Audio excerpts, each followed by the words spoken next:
Welcome back to another episode of the NCAA Track and Field Show. I'm your host. We have a late episode this week going up on a Thursday or Friday. I'm not sure when it's going up on the internet, but we're going to get to it. Not a lot going on this weekend on the NCAA scene, but we had a lot go down this past weekend on the NCAA scene. We had a shit ton of collegiate records. We had people moving up and down the charts on my rankings. Team rankings starting to fluctuate a lot on the men's side. Be sure to go over to FloTrack.com, go up to the top right here, click the word rankings, and we get all the rankings you need. We got the world standard list. We got NCAA rankings, US rankings, which are new, world individual rankings. This show, it's about the NCAA, so go over to the NCAA, check out the rankings, updated as of April 18th. We have a new number one team, North Carolina A&T on the men's side, tied with Texas. Women kind of staying the same with Florida and Texas. But check out all the rankings. Last week, I did a kind of a rundown of every single individual event. Today, we're going to get hyper-focused. We're going to zoom all the way in on one event. And that one event is the event that I actually think is the hardest event to predict at the 2022 championships. The hardest event to predict is, you know from the title of this video, the men's 1500. And why? Because there are four men, four incredible talents who all have, in my opinion, an equal chance of winning. 25%, 25%, 25%, 25%. Actually, 24.9, 24.9, 24.9, 24.9, and then 0.4 for the rest of the field. But go over to the rankings, check out the distance rankings. I'm not going to show you the 1500, so we can kind of break down how I came to our 1500 meter rankings. But first, let's talk about why it's so hard to figure out the men's 1500. Check over T first, right? T first, we know Iliad Kipsang, we'll talk about him, just broke the collegiate record in the 1500. Then you have Abdihamid Nur, second right now in the NCAA. He's not running the 1500. He's a 5K, 10K guy. Jonathan Davis is in the mix. George Kusha, who's there fourth. He didn't even make the meet last year. Ryan Shoppy, I don't believe made the meet at indoor. We're talking about making the meet for indoors in the mile. Luke Hauser, he's a new name. Nico Young is top 10. He's clearly not running the 1500. You just look at all these names, and I can tell you the order you see right now on the descending order list is just not good. It's not indicative of what's going to happen in June in Eugene. I believe there are four men who basically are all equal in my mind. And those four men are our boy, NCAA champion, Mario Garcia Romo. Did a workout Wednesday with him at Ole Miss, coming off the NCAA mile title. He's got a great group of training partners. I mean, he trains with 355 milers, 146 800 meter runners. He's got the best of the best to get him in the best shape possible to go up against a really good field in the 1500. So you got Mario Garcia Romo. Who else do you have? Well, maybe one of the great collegiate runners we've ever seen in Yared Nuguse. He made the Olympics last year. He just broke the collegiate record in the 3K indoors. Now, he did not have that great of an indoor meet.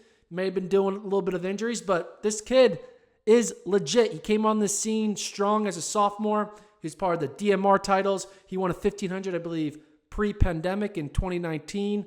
Came second to Cole Hawker, which is no slouch of a person to come second to. But Yared Nuguse, he's one of the four. So those are two. The third, he just broke the collegiate record literally this past weekend. Iliad Kipsang of Alabama, Kenyan-born. Look at this kick. He is so far behind Will Paulson. He has like a 10-meter lead behind. Will has a 10-meter lead on Kipsang, and Kipsang just has like a Mo Farah-esque like pounce to close on him in the final 50 meters and breaks the collegiate record, stopping his watch. Stopped his watch to break the collegiate record. Very impressive. 3:33 made it look easy. So we've seen these three people on the college scene, right? Garcia Romo, Nuguse, Kipsang now. But there's one more. One more who no one is really talking about because he hasn't run much. We're talking about Mr. Babyface Assassin, Anais Isai. He's from Morocco. He's only 20 years old, so he's about to turn 21, and he runs for South Carolina. Now, we do have a clip of him running at the SEC Championships, which he won. He won the SECs from Morocco, had a nice kick at the end. You can see Kipsang there got fourth in that race, didn't have that good of an indoor mile. But that 3:57 time he ran wasn't fast enough to qualify for NCAAs. Meaning, Mr. The Moroccan, the babyface assassin, as I call him, he has yet to really have an opportunity to prove himself. He's a freshman at South Carolina, and he's an unknown. But we do know some things about him. And the things we know about him is he's run fast before coming to college. He ran, look at his personal bests. He's run 3:34.58 last summer in June. 3:34.58 is no joke. In fact, let's look at all the PBs of our four men. So we got this little graph here.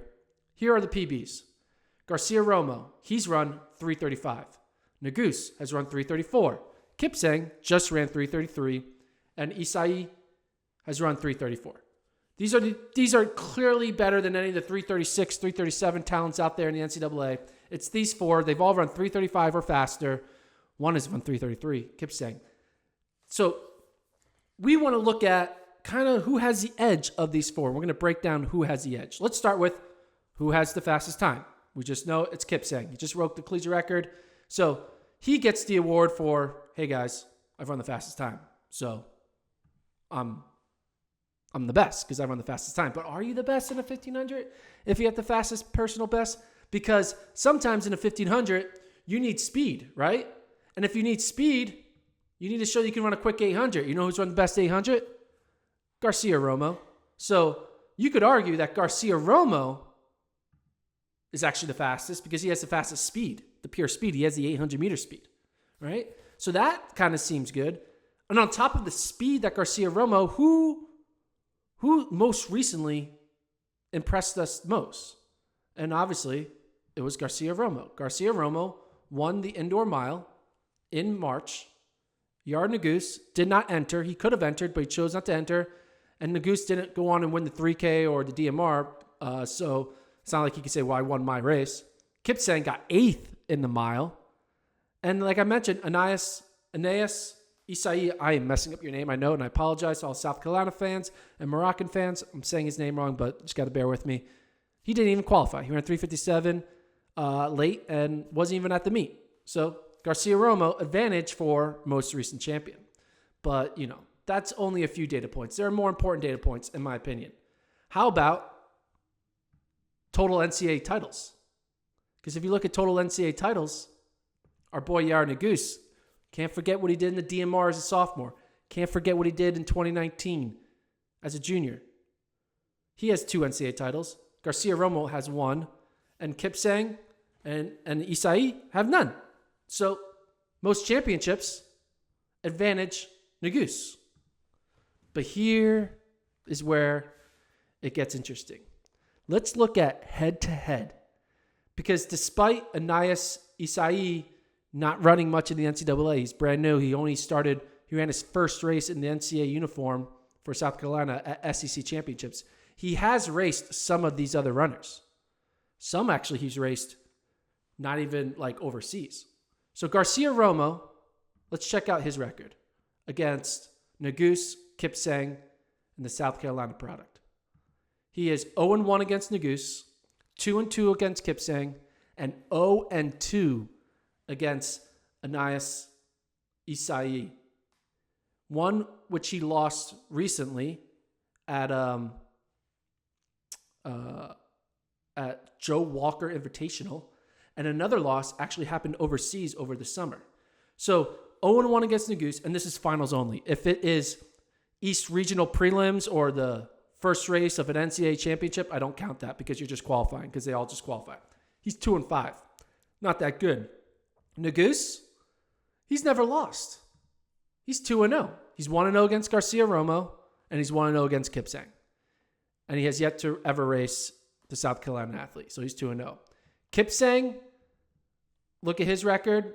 He is 2-4 against everyone. He's 2-2 against Garcia Romo, 0-1 against Nuguse, 0-1 against Isai. So that 2-4, not looking good, kind of sub 500. And then last but not least, our South Carolina star, he is 3-0. He's beating Garcia Romo twice and Kipsang once.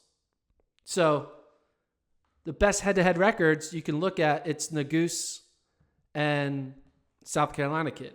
They're both undefeated. Nuguse 2-0. Isai 3-0. Nuguse and Isai are both undefeated because they haven't raced each other, or else one of them would have a loss. But because they haven't raced each other, they can stay on both. You can have two undefeateds. So you look at these resumes. Kipsang, fastest time. Garcia Romo, fastest 800. Most recent champion, Roma, indoor mile. Most championships, Nuguse. He's won the 1500. He's anchored to DMR. Best head-to-head record, South Carolina kid and Nuguse. So they all have their positives and their negatives, which is what makes ranking these four athletes so hard. Because you could say, you know what, I care most about time. But if you can't, and that's fair. You could believe time is most important than championship pedigree.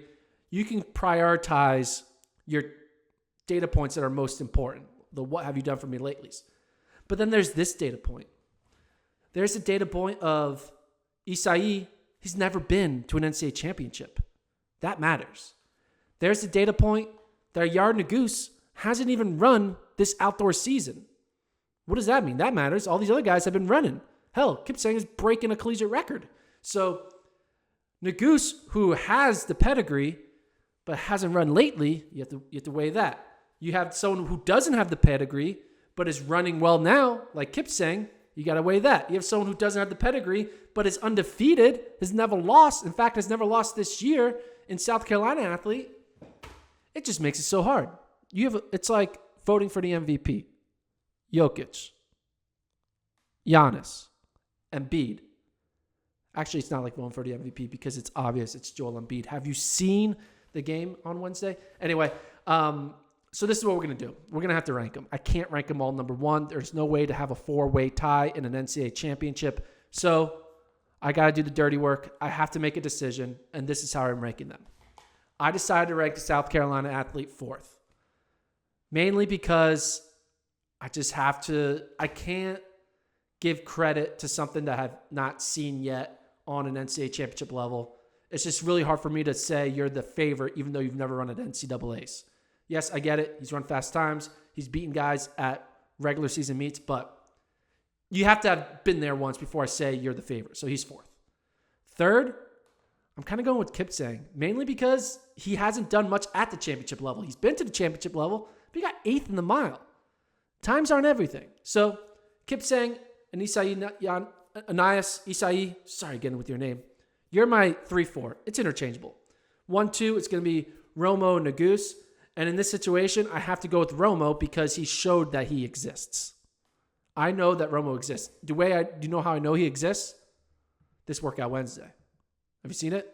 Check it out on FloTrack or on our YouTube channel. We know he exists. He's right here. He's running in flesh and blood. Yair Nuguse, we have no idea. Does he exist? He's hiding in South Bend, Indiana doing something. But even though I don't know if Yair Nuguse exists, I do know he is extremely talented. So therefore, even though I don't know you exist, I'm still going to rank you second. So these are the official rankings. 1, Garcia Romo. 2, Nuguse. 3, Kipsang. 4, South Carolina athlete. And then 5, 6, 7, 8. Who do you appreciate? Pick anyone you want. I have John Davis right now as the 5th. Reed Brown 6th. Jack Earin 7th. And George Kush 8th. But it's going to be fun. And what's really good about this, we don't know the data. Ole Miss, Alabama, South Carolina, all in the SEC. So we're going to get to see them all race each other. We'll learn a lot. Hopefully all three run the 1,500 and we don't see one of them dodge each other and do an 800 or a 5K. But we'll see. Those are my rankings. Let me know what you think in the comments. And we'll break down some more top 8s, top 12s, top whatevers in next week's NCAA Track and Field Show. I think actually next week we'll talk a little relay action because Penn relays are coming up. So we'll break down the type of relays I'm seeing from the men's 4x1s, 4x4s, women's 4x1, 4x4s. You get it all. Like, subscribe, check out all of our content on FloTrack. Just go here, check it all out. We got race breakdowns. We got the podcast. We got interviews. We got everything you need. Check it out. Like, subscribe. See ya.